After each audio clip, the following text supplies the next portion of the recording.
Hello, how are you guys doing today? All right, so we got a few more minutes before the event happens. We got a few more people straggling in. Please do pick up some seats. We got seats to the left and to the right of us. I do know if you're in the very back, it might be hard to see the screen, so do try to come forward if you like to see the screen. And I want to remind everyone we do have a game night tonight. We do have Birds of a Feather later on tonight, so we've got stuff going on throughout the evening. And we do have, of course, the Expo downstairs.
Hello, welcome.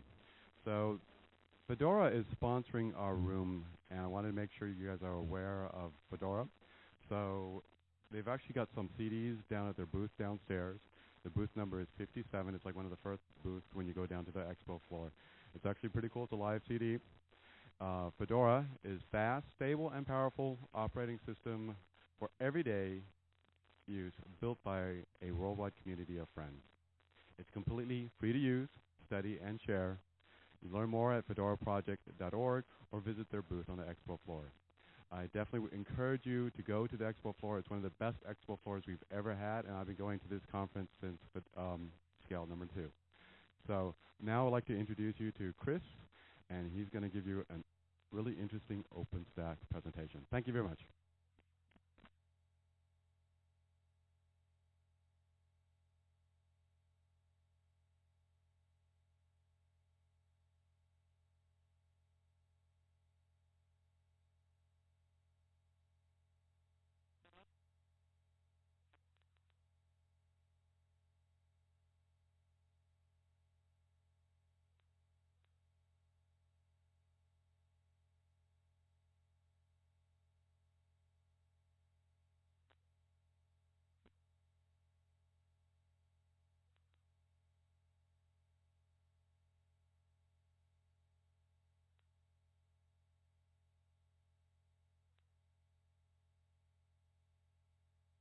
Oh, awesome. That one sounds better. All right. Yeah. All right. Hello, everyone. I'm Christopher MacGown, and you guys are all in the wrong room. There isn't any beer here. I don't know what anybody told you. The beer is actually in an hour. It's downstairs. There's going to be people talking and beer and kegs and stuff. I am here to blather on about OpenStack and the one true way of building clouds, which is my way. The title is bullshit. I actually named it this way because it got my PR firm off my back. They're like, you need to make these things have more accessible names. And I'm actually not the Dark Lord and God Emperor as much as I'd like to be. I'm actually CTO, or formerly CTO. I'm now Chief Scientist and Co-founder at Piston Cloud. And if you're familiar with Piston Cloud, we're actually a bunch of assholes. We think it's good to be opinionated. We build an enterprise distribution of OpenStack that's open core technology that we've built on technologies like OpenStack, Ceph, Zookeeper, and also Linux. We believe it's good to be opinionated. We think that the correct way to build a cloud is to decide ahead of time what hypervisor you're going to use. You're not going to use hypervisor agnostic. You're not going to have heterogeneous environments of multi-hypervisor clouds. You're going to do it once, because doing it multiple times is silly and it costs you a lot of time and effort and money. And not only is it to say we believe it's good to be opinionated, but I actually heard a really intelligent guy say this once in public, that we don't only think that it's good to be opinionated, we're actually the most opinionated people in cloud. But he sounded like he knew what he was doing, but maybe not, because in the same speech he said fuck like 47 times in the first 6 minutes. So, what the fuck is OpenStack? Really? Has everybody seen this video? No? All right. Normally, I expect people to buy me drinks before I start stripping, but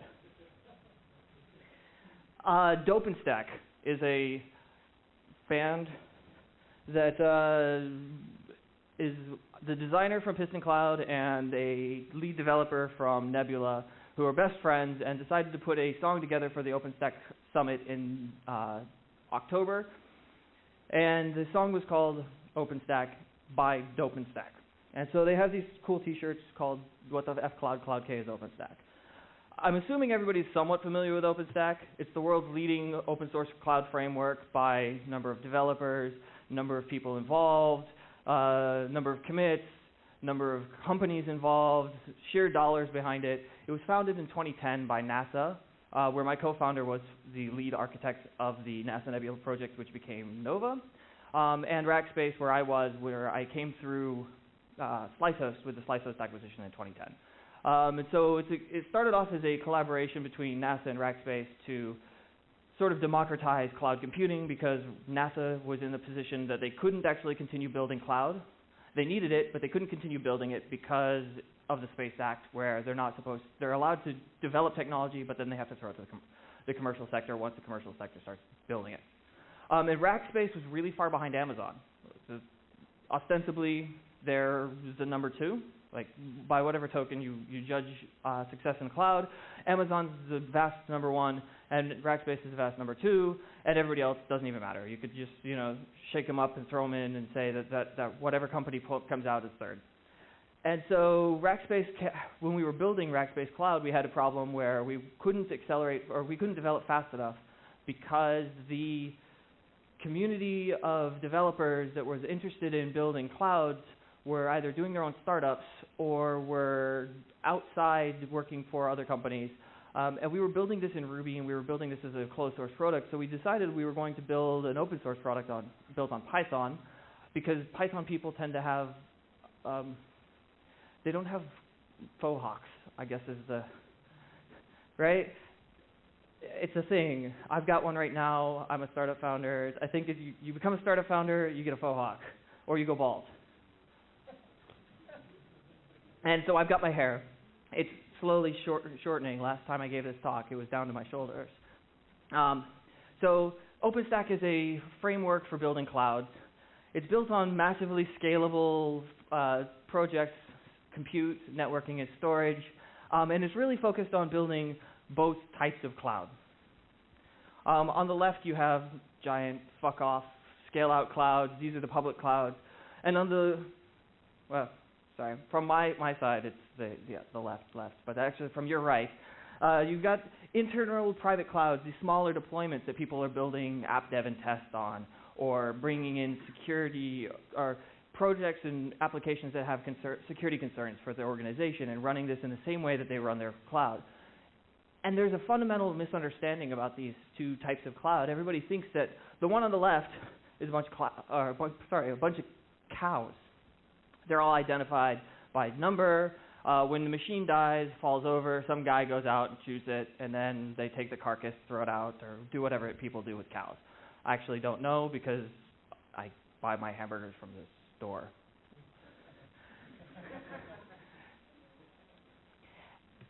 And the right side, the internal private cloud, everybody thinks of as, oh, these are These are puppy clouds. These are special. We've built these things, and every single node is its own name, and it's cute and special and cuddly, and it's just not true. When you're building infrastructure, and you're building infrastructure that is designed to be consumed in an API fashion, the lessons you learned building huge clouds and small clouds is the same. You need simple building blocks that are easy to scale because you don't want to spend your time building servers every time. You want to treat them as resources, throw them in, take them out when you don't need them anymore, and then ignore them. Treat them as they're doing their job and you never have to worry about it again. And the best way to do that is with full convergence. You bring the same, when you're building out these clouds, you put storage and compute and network all on the same nodes. You basically treat them like there aren't any special puppies in your clouds. And so the two kinds of clouds are actually the same clouds. It's just a matter of scale. It's a matter of the economies of scale of large organizations being able to buy up really large supplies of servers and being able to drive those costs down. But you can do the same thing on the private cloud side in smaller clouds, in smaller installations, and there are no puppy clouds, even though he's really sad about it. And the interesting thing about OpenStack itself is it's actually about encouraging people to shoot their cows. Because once you treat all of your infrastructure as API driven, you don't have to worry about the underlying infrastructure that's running it. You just realize that, okay, node 007Q-33 in rack 76 in data center Q just died. You don't even bother going out to fix it. You just turn it off. And then eventually when that rack is half full of bad servers, you send someone over to collect everything and deal with whatever the carcass is. If it's drives, you just have them RMA them. If it's network cards, you have them replace them. Who knows? Maybe they're taking them outside and hitting them with baseball bats like in Office Space, going, PC load letter, what the fuck is this? So OpenStack is designed around two types of clouds. And to use these two types of clouds is built around three interfaces. We have Horizon, which is the dashboard. Everybody thinks of this as the end user facing dashboard because your API, or the API is a little bit baroque if you use XML. I'm sorry. XML support in OpenStack is abysmal at best. It's a contract we've made, and we're working at it. We're trying to get better. But XML really fucking sucks. And nobody in the world wants to be the guy who has to maintain XML parser and XML APIs for an open source project, because there are way more interesting things to be doing. But we're working on it, slowly. So there's three APIs. You have the Horizon dashboard, you've got the command line client, and you have the APIs. And the command line client and the dashboard both actually consume the same APIs. They're identical. But the problem is your end users actually never want to see the dashboard. They don't care about virtual machines. They don't care about volumes or images or objects. They just care about their applications. And so I mentioned in my abstract that I was going to discuss the 5-actor model on how that works. And I probably should have moved that forward, but it wouldn't allow me to count up, because that was like one open source cloud framework, 2 types of cloud, 3 interfaces, 4 resources, 5 actors. It was really cute while I was doing this morning. I should have had coffee first. I've had coffee since, though. So from the perspective of your users, the people who are doing the clouds, right? The actual user, the actual end user, the consumer of the dashboard are the operators, the systems administrators who are responsible for the cloud. Your developers ideally should be operating against the APIs directly, because they shouldn't be treating their underlying infrastructure as puppies any more than you should be treating your physical infrastructure as puppies, assuming you guys are systems administrators. If you're developers, flip it, same thing. Don't treat it as puppies, because you get better scale that way. Joshua, to step back a little bit, Joshua says, said recently, that the interesting thing about puppies versus cattle is a family of 3 is required to take care of a puppy. Like, dad is not going to actually do anything. He's going to, yep, there's a puppy. Mom's going to be the one that's doing all the work, and little Timmy's going to be, it's my puppy, whatever. But with a herd of cattle, you can have 5 cowboys, deal with the whole thing. And so from the perspective of people who are building clouds, you need to think of it as, I'm the cowboy, these are the resources that we're mining for some value. In the case of cattle, it's meat and leather, and I guess hooves. I think people do stuff with hooves, but I buy my hooves at the supermarket as well. So 4 resources. Nova is the the OpenStack compute service. It provides hypervisor abstraction and API and scheduling for developing or for bringing up virtualized server instances. And it has internally to itself some resources that actually map to or replace some of the other services. Cinder is the Nova volume service. It's been pulled out as of Folsom and it was core as of Folsom and is actually a drop-in replacement for the existing Nova volume service as of Grizzly. There's Swift, which is an object store. It's very similar to S3. And then there's Quantum, which is no longer called Quantum because there was a trademark argument, and now it's called OpenStack Network. But Quantum sounds so much cooler. So until I'm told I have to use OpenStack Network, I'm going to keep calling it Quantum. But Quantum itself is just an API wrapper for other software-defined networking applications. So you have Nicira's NVP, you have Mitokuro's MitoNet, you have Big Switch's whatever it is they use.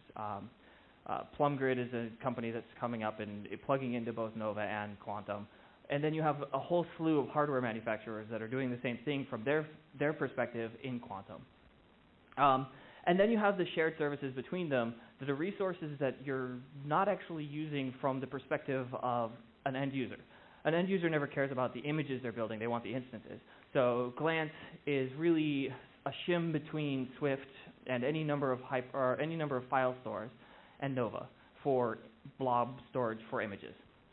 Keystone is a shared authentication service. It not only provides authentication and authorization, but it also provides rules-based access control and integrates into things like LDAP and Active Directory as well as doing local authentication. And then Oslo is a common service that basically is imported into every one of the other projects to basically slowly pull out situations where we had 2 schedulers. There were identical code in Nova and Cinder, but because Cinder was pulled out of Nova, it needed the same scheduler, and it was faster to just copy everything wholesale in, and so bugs were getting fixed in one side and not the other. And so it's been pulled into Oslo, and Oslo is now what was called OpenStack Common. But from the perspective of building the cloud, the only real services you need to concern yourselves with, if you're providing services to some end user consumers, whether those are your developers or end users that are using apps or consuming apps on top of this cloud, you need to concern yourself with what kind of virtual machines am I providing, if any. So in Nova, you have to make decisions around what hypervisors you're going to support. At Piston Cloud, we support KVM, and that's it. We're never going to support Zen for a couple of reasons. One, when we started the company, Citrix was building their own distribution of OpenStack, and that subsequently fell apart when Citrix bought CloudStack and made or Cloud.com and then released CloudStack, and it was a huge thing. But also, the other reason we're never going to support Zen is when I was at Rackspace, I had to write support for Rackspace Cloud Servers Windows, and I had to do it on Zen, and that fucking sucked. And I never want to do it again. So this is a little bit of bias on my part, but it also means it's simpler from the perspective of my engineers and my product team for going in and saying, we build a cloud distribution, it works on this hardware, it works with this hypervisor, and if you don't like it, go talk to someone else. It's easier for us from that perspective, and it's easier for the end user because we're not saying yes to everybody. Cinder, same thing. It has backends for all sorts of different file system backends. You can use LVM and expose iSCSI mounts. You can use your SAN, you can use your NetApp filers, you can use Ceph, you can use Gluster, you can use a couple of other things. Currently, we only support Ceph. It's internal to our system. I really like Ceph. We've not to say that it's perfect, but Sage is giving a talk right now that I was going to go to, but I guess I got bumped because I had to or I was double booked for, or OpenStack was double booked for their beer, which I mentioned 17 minutes ago, and this talk, so they wanted to move it. But he's giving a talk right now on Ceph and the evolution of Ceph, and I really like it because it does distributed file. It's a distributed object store that exposes block storage. So it's a fundamentally different object store than S3 or Swift, because you not only treat it as though you're just storing blobs, but you can also treat those blobs as though they're blocks on a file system. And you can take those file systems and move them around a cloud completely transparently to the resources that are consuming them. Coffee there. And I like cappuccino, so having that would probably require someone flying to Italy, flying back, and handing me a hot cappuccino. Or teleportation, which is another thing that I'm really hoping that one of you guys solves soon. That wasn't a joke. I really, why are you guys in here? Solve this teleportation problem. Of these four resources, Swift is the only one that doesn't have any other backends. That's slowly changing as the OpenStack Foundation is slowly turning itself into not quite a standards body, but defining what it means to be OpenStack for a distribution or a service to be OpenStack. That will slowly change from being the Swift implementation to a Swift API that could be exported from one of these other object stores, whether that's Ceph, or whether that's someone could build a clone of S3 and then expose the Swift API on top, and as long as the features were correct, would be considered to be Swift from the OpenStack Foundation's perspective. In Quantum, like I said, it's Quantum for the API plus whatever service you want to use. The important thing here is that it really ties into what your networking vendor is doing. So if you're using if you're using Cisco, you're probably not going to be using Nicira as well. If you're using Arista, you might be using Nicira. They kind of play well together, but it depends on if you're not a networking guy. Your networking guys have a lot more invested in the network infrastructure they've already built, and so it's easier to go with the flow in this case. Wow, I should have made an OpenFlow joke there, but damn. It's easier to go with the flow with what they have because it's a lot of work to tear down a full network fabric, to pull in, run cables, and rerun everything, just because you want to get software-defined networking. There's some work being done in Quantum to support multiple types of software-defined networking, not just OpenFlow or the Open vSwitch stuff. They're looking at doing stuff in MVRP, which is the multi-VLAN registration protocol, which is supported in some hardware vendors that haven't yet developed their own software-defined networking, their own proprietary software-defined networking layer.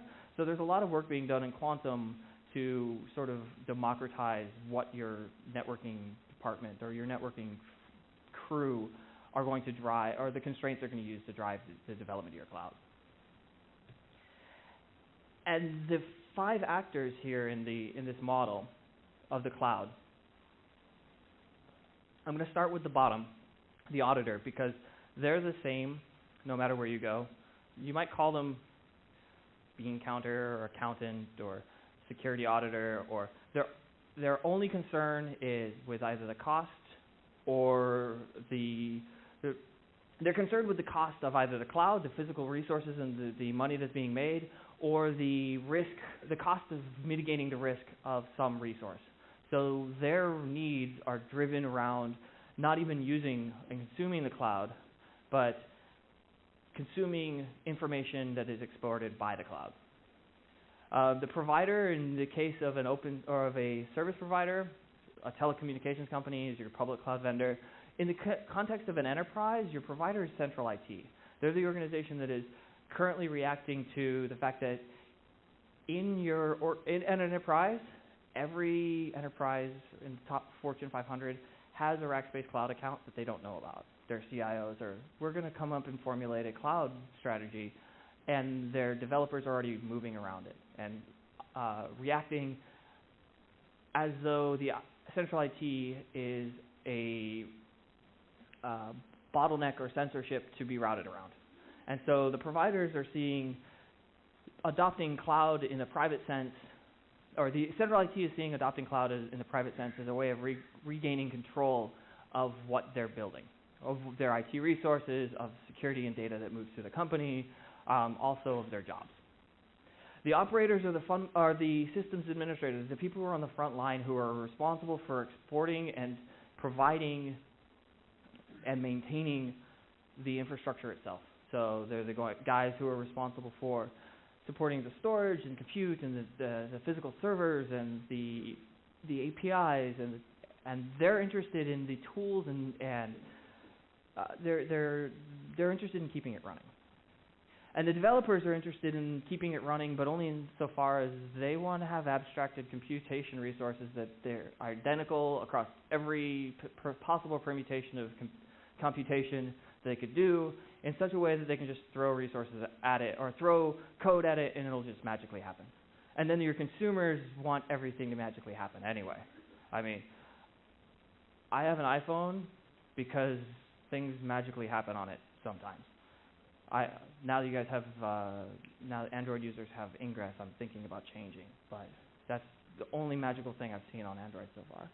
But your consumers, when you talk to them about cloud, they're thinking services and applications. They're thinking Dropbox, and only the most savvy of your users are thinking Dropbox at this point. When I talk to my mom, which I've stopped doing because she talks about Gmail or Netflix, and when I tell her that I'm building cloud services or I'm building cloud, she assumes that it's consumer-facing and wants to know when she can get an account on it.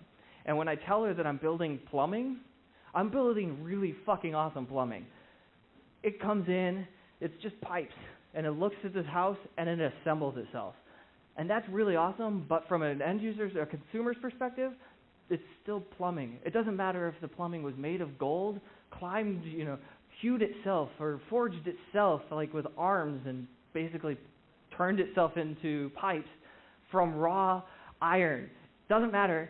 It's still the place where shit goes.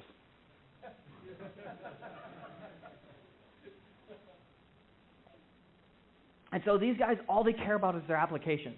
They care about their data. They care about their applications. They want reliability, but not reliability of the infrastructure. They don't give a shit about the infrastructure.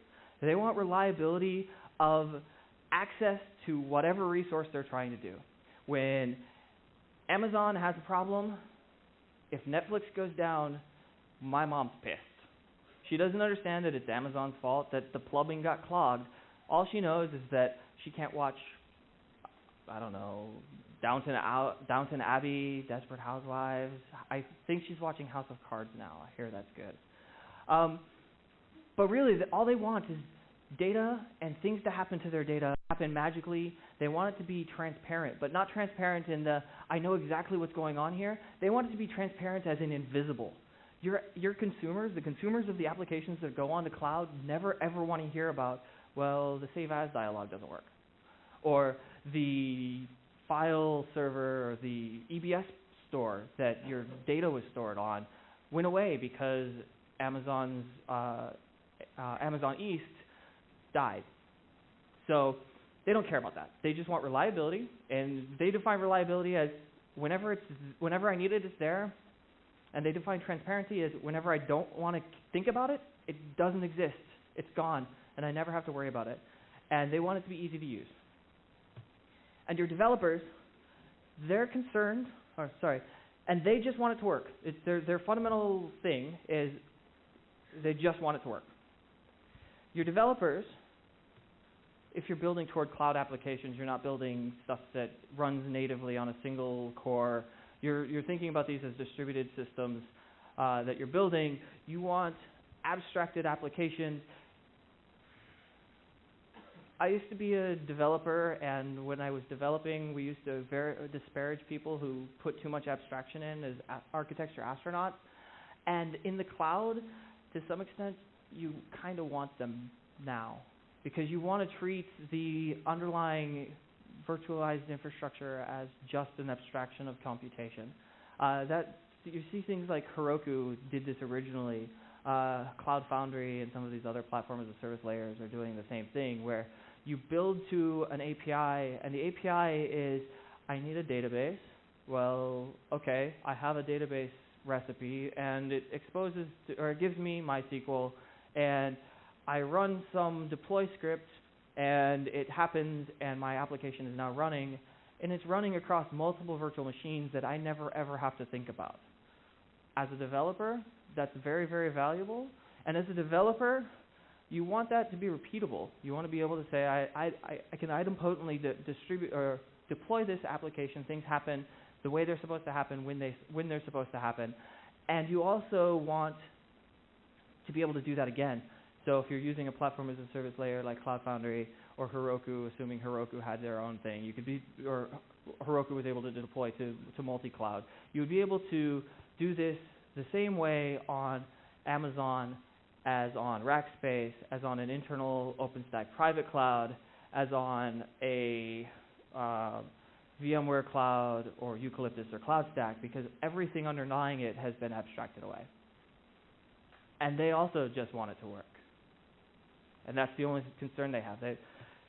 And then you have the operators. What the operators want are happy cattle. Like, fundamentally, they want the thing to continue to work. And they want tools that allow them to be able to do that.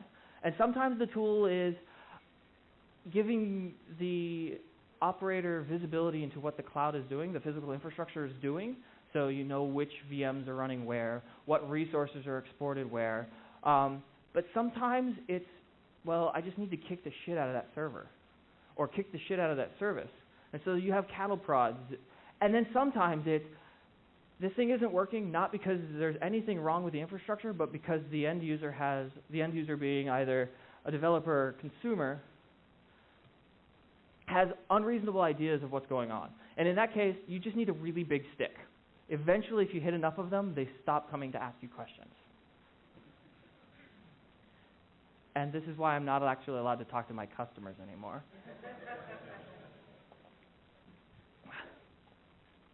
And the operators are actually employed by providers. In the concept of, or in the public cloud space, these are the guys who are actually building cloud software, or the guys who are there managing the physical resources and doing deployments. The providers want happy end users, where they define happy end users as people who are using the cloud. They want it to be open standards and open source, not because they're altruists, but because open standards and open source means they're not locked in.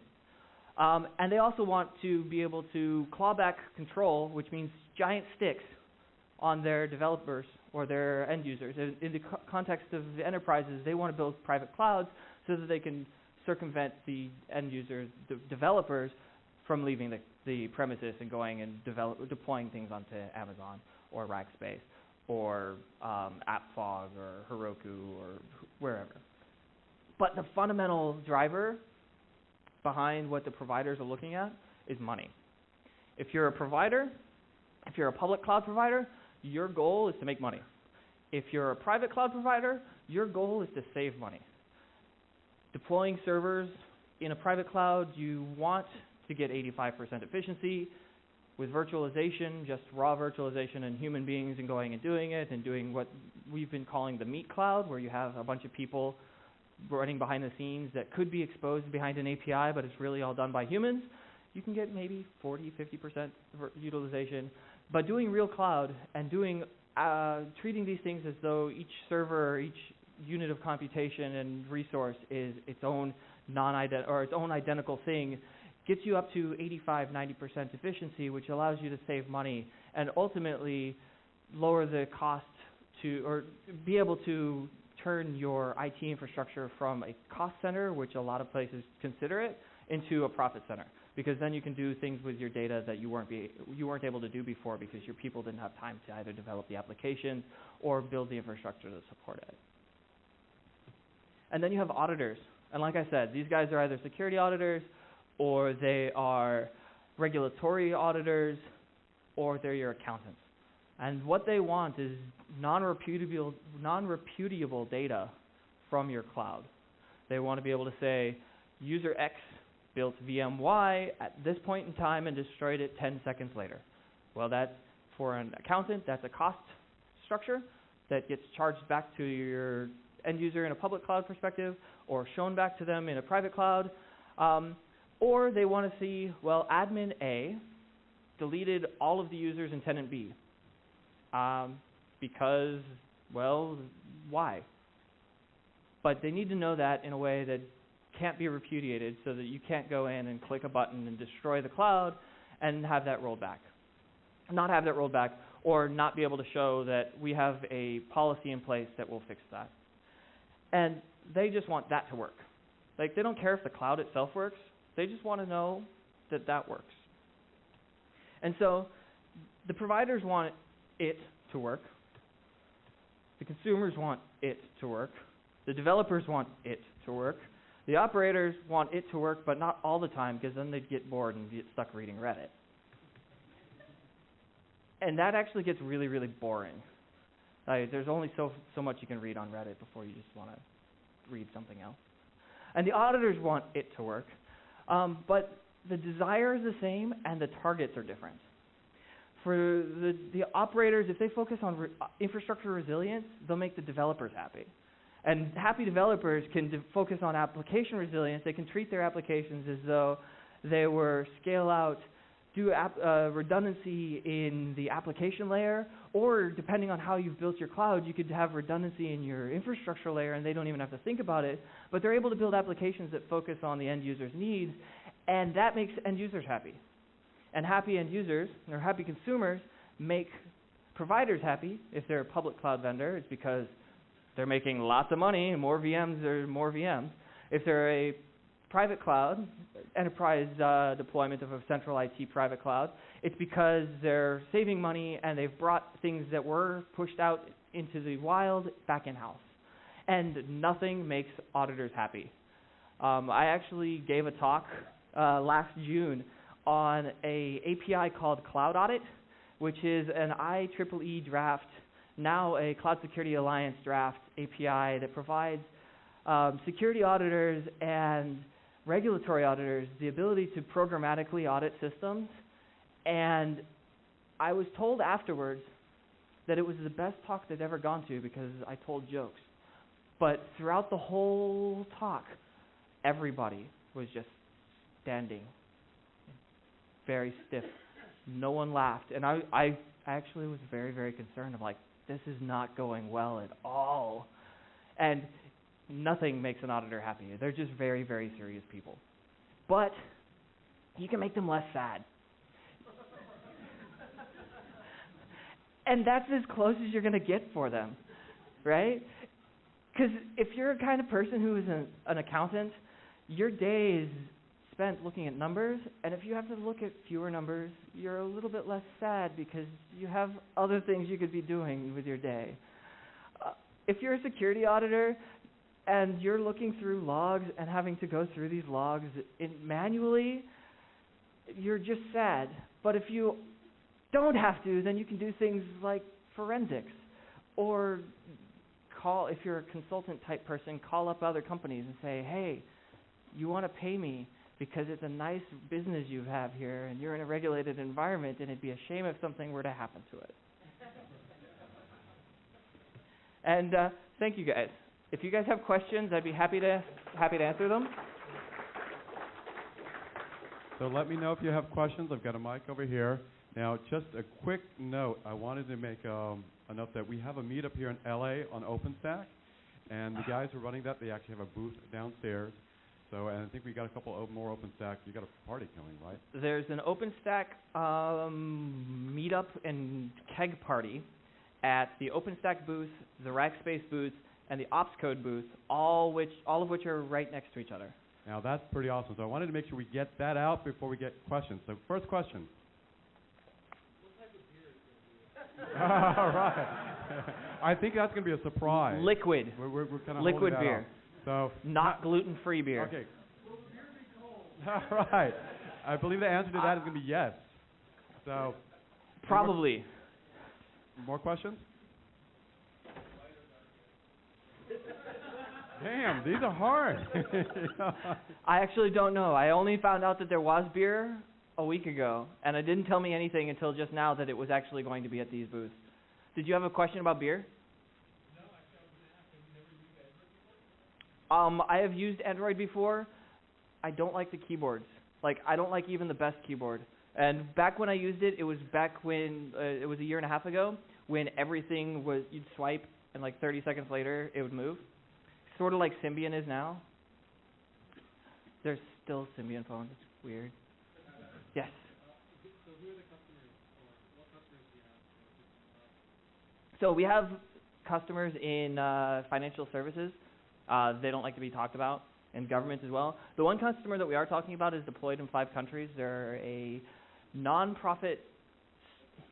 They're a nonprofit that deploys cloud infrastructure to provide Tor nodes dictatorships for democratic activists. And they're funded entirely by the State Department. But they don't like it when I say they're a front of the State Department.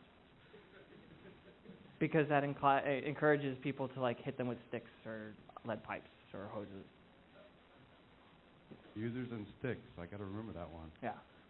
So. What do they usually want? The end users or the customers? What our customers want are clouds that are self-assembling. They want to be able to build. A lot of the customers we have are organizations that either don't have a large operational staff or they have a large operational staff that they'd rather task to other things than building servers. And so our software auto-detects the servers before they're even powered on. We abuse the fact that when you have IPMI-enabled physical hardware, it makes a DHCP request when the server receives power. And so we automatically detect those. And so we use that to self-provision the cloud. You rack the server, we detect it, power it on, net boot everything, and then it joins the cloud with no human being involved.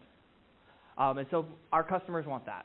They want the enterprise features that we have around live migration and around virtual memory streaming that allows cross-node page sharing, which is kind of cool. It's like page cache sharing in KVM, only you can do it across an entire cloud. And they also want the ability to do cluster-level idempotency on task level. So from the perspective of Chef or Puppet, you can bring up a node and say, okay, this is a database server. I want to know at any given point in time that the database was brought up and that all the databases within the database server were migrated up to a certain point, and that never happens again. But it's really hard to do that across the multiple set of nodes. And so we use a algorithm that's based on Paxos. We use ZAB, so we're using Zookeeper as the fundamental election layer, and we built technology around how that is working to migrate jobs and do that atomically and idempotently across the whole cloud. Did that answer your question? It did. Okay. You had a question? Yeah. Do you see more private, bigger private companies going more to a private cloud rather than rack-based with Amazon? Absolutely. He asked if I'm seeing a lot of enterprises, very large enterprises, moving toward private cloud rather than public cloud, specifically at Rackspace or Amazon. The large organizations that have or that are looking to deploy on cloud have existing virtualized infrastructure.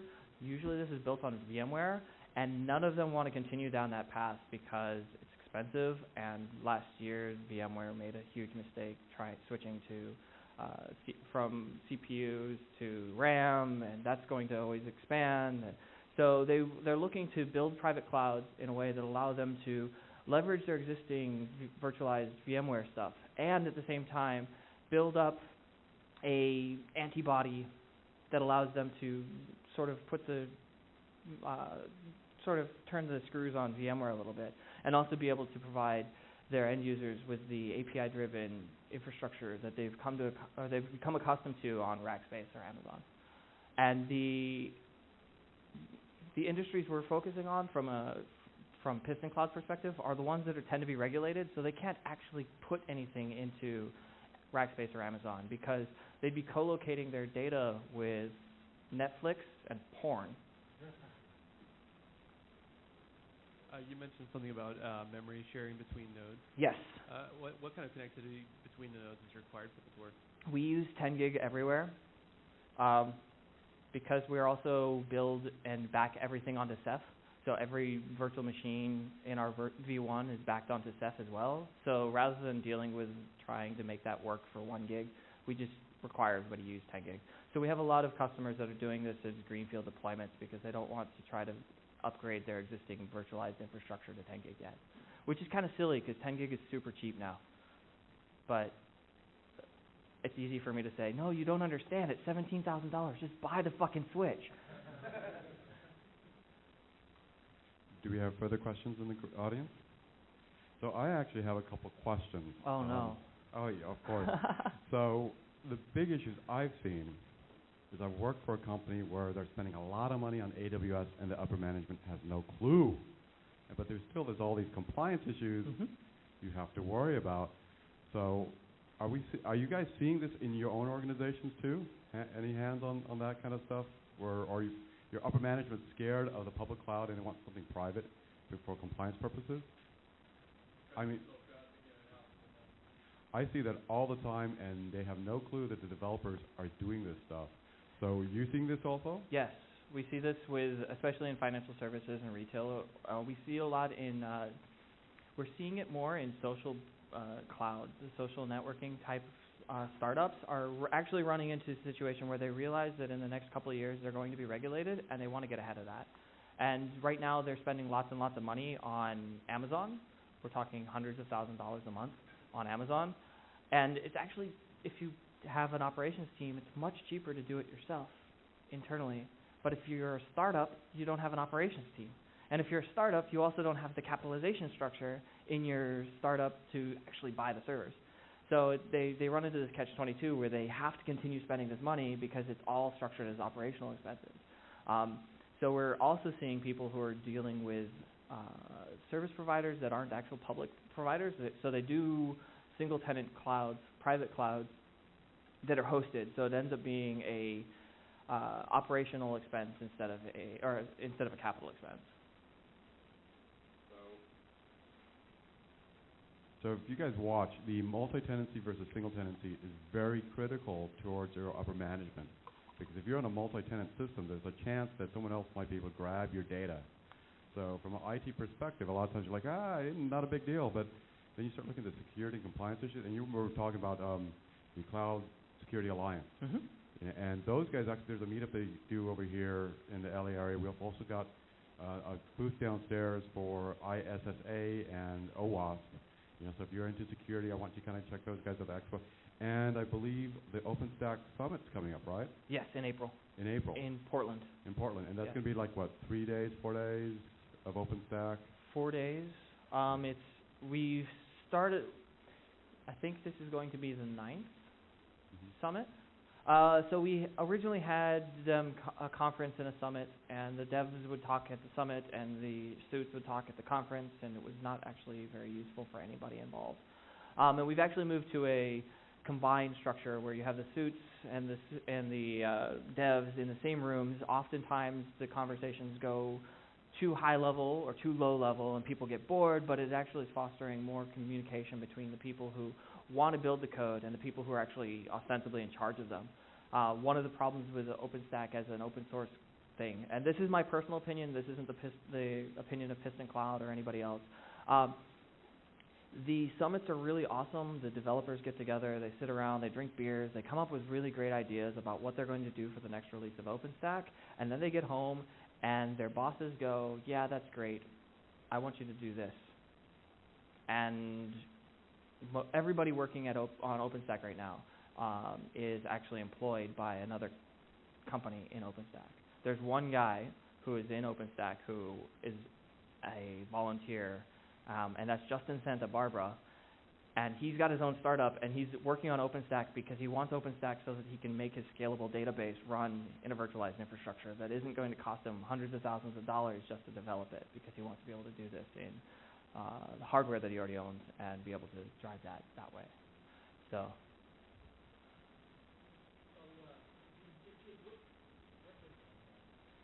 What monitors all of this? I mean, what do you use to monitor, and even in scale it even? I mean, if you notice, loads rising.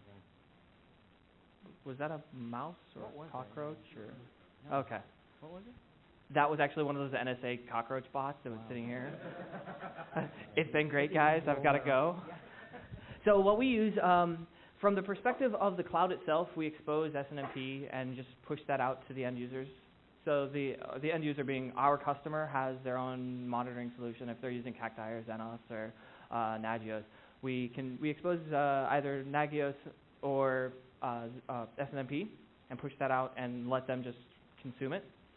Internally, we monitor the state of the cloud by running every service on every node and then master electing the ones that aren't. And we use Zookeeper as sort of the monitoring layer for that. So we have every job has children and parents, and they all watch each other to know when they need to do another election. And so we use that, and the fact that all of our tasks are atomic. So a task that requires a block store, we can provision the block store out of Ceph. We can provision an IP address out of our IP service, and we can guarantee atomically that when a service comes up, it has both the block store, the volume that's attached and mounted, and also the IP address. And if it loses one of those, then the service itself goes down, and then it's immediately brought up somewhere else. Yes. Do you want to throw the? Is there any value in going beyond KVM to like something like OpenVZ or LXC? So I'm interested in LXC, but I think what would be more interesting is people who want to do actual bare metal, doing bare metal OpenStack. I think you end up with less constraints on the containerization. With LXC, you have to share the same kernel, and we build our own custom Linux distribution, and it's really constrained. And I don't want to have people be restricted to the same kernel that we're using internally for their containerized workloads, because from the perspective of an open source or an OpenStack distribution, I want this to be as constrained as possible. I want it to run OpenStack. I want it to run my services and the services that OpenStack depends on, and I don't want it to have anything else there. I don't want it to have, my distribution doesn't even have the which command, which is really fucking annoying when you're trying to go in and debug something, especially when I get to code maybe once a month now, and so I get onto one of these clusters, and I'm sitting there going, where the hell did this command go? And I type which just out of habit, because I used to be a systems administrator. Of course, you're going to look for it on the path and figure out where it is. And no, don't have it. We don't even have find, so I can't even use that. Sucks. We don't actually allow human beings to ever log into the system, which is one of the heretical things that we believe.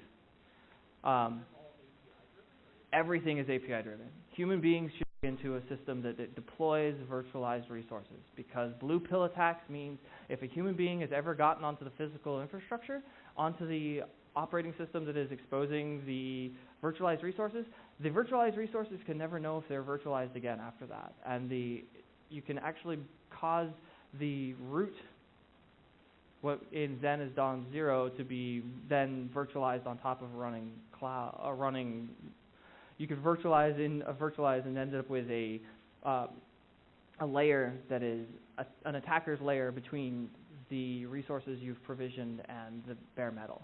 And at that point, you've lost everything. So if a human being ever logs into a node, it's unredeemably compromised. And we fix this, or we ameliorate some of the concerns that systems administrators would have of not being allowed to log into the systems by guaranteeing not only workload migration of the infrastructure services running the cloud, but also the virtual machines that are running on top of it. So from the perspective of that end user, or from the perspective of our end users, they have tools that allow them to see what's going on in the cloud, and they also have a guarantee that if they have to do anything to the node, rather than trying to repair it, just reboot it. Then the workloads will migrate off. The virtual machines will migrate off. It will be entirely transparent to the end user, whether that's a developer or a consumer, whoever's using that virtual machine. There will be a slight network hiccup, because that's how your ARP cables bump, and there's networking hiccups. But most people won't notice that, because if they're watching Netflix on a VM that's exposing streaming video, it'll already have buffered, and that'll be fine. And you really can only tell when you're doing pings. And so as our demo, we actually have a VM pinging out and the VM pinging in, and then migrate one of them and show that the one that was pinging in saw that there was a network blip. The one pinging out never did. Further questions?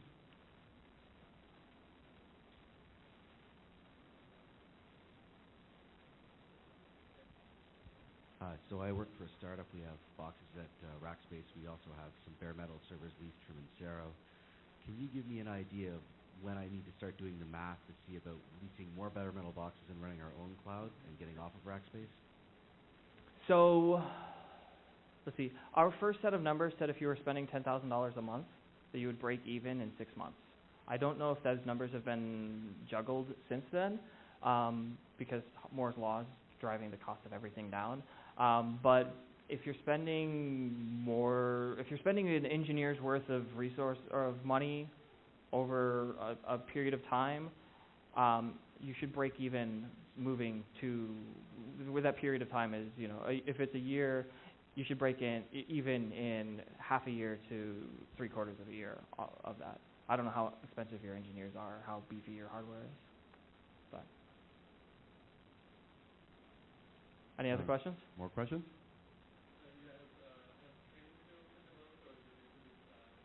Is it documentation at this point, or are there training materials? We're actually giving a training seminar next month that I'm not supposed to talk about because it just filled up. But this is a demo of us actually training people. And then we're going to continue doing those every month or every 2 months after that. Do you have presence in other countries as well?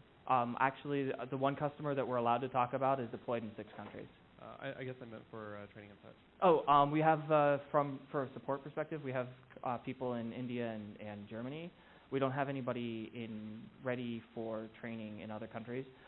But Josh and I are in other countries a lot. So if that was a thing that was necessary, we have a services organization that would be able to either bring in people to do it or send Josh and I.